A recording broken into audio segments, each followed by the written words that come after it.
That's why Teddy Charles co-created Sunsilk Weather Defense to protect your hair from the outdoors. Para hindi madaling mabuhaghag hair ko. Simula sa pinakauna. At pagkatapos... Ay, hindi pa rin ako makapaniwala talaga na si Jenna napapanood ko sa TV. Para kasing panaginip lang ang lahat ng ito. At si Patrick naman, tignan mo. Ang ganda lalaki niya rin sa TV. Naku, Poldo. Hinaan mo lang ang boses mo, pwede. Pinakamataas ba ang grade 1? Nako, hindi ganon. Kasi tama lang ang markang grade 1. Pero pag nabigyan ng karne ng grade 1 plus, mas mataas yun sa basta grade 1 lang. At pag nabigyan naman ng grade 1 na may double plus, sinasabing yun ang pinakamataas na volume sa grade ng karne. Ganun pala. Yan. Paano naman yung volume grade ay A? At ang karne ay 1 double plus? Ang marka ay double plus A. Grade 1 pa rin. At yun ang pinakamataas na marking sa karne.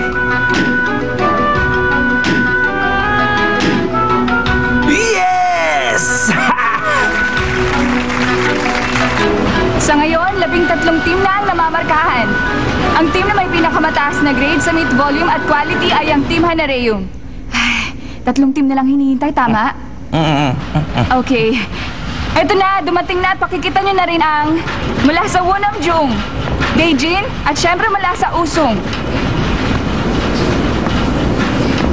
Okay.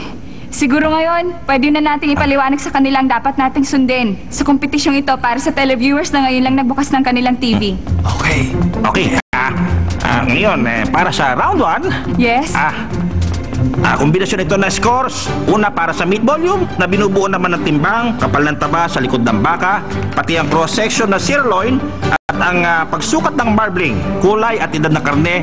Lahat yan kailangan sukatin at tignan mabuti ng isang mahusay na judge. At mula dyan, 8 ang pipiliin mula sa 16 na kasali para sa round 2, ha? Okay ba? Okay. Ganun pa rin ang batayan sa kompetensya. At mula dito, pipili naman ang 4 na kumpanya para naman yan sa round 3. At sa 4 na kumpanyang yan, na matitira pa, dito na pipiliin ang magiging winner. Ganyan, yan. Okay. Matirang matibay talaga. Magsisimula na tayo. Sinusukat na ang volume. At ngayon, sa judges, ibigay niyo na ang result. Sa Daejin, ang result ay 72.6. Grade A. Sa Daejin, ang score ay 72.6. Grade A. Grade A ang Daejin! Grade A! Grade A! Ay nga! Ay nga! Ayun! Ayun! Sabi na sa inyo, mataas na makukuha natin points yan eh. Grade A ang Daejin! Yay! Yes! Ang susunod na entry ang Wonamjung. Wonamjung, 73. Grade A.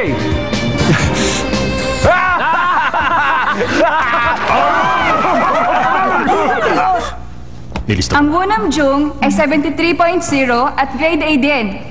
Masasabi natin ngayon ang pinakamataas na volume grade sa oras na ito, hindi ba? Tama, kahanga-hanga sa Wonamjung.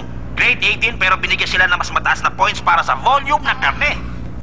Aba, hindi lahat ng grade A na karne ay magkatulad. Mas mataas yata ang points Ay, natin. talaga naman.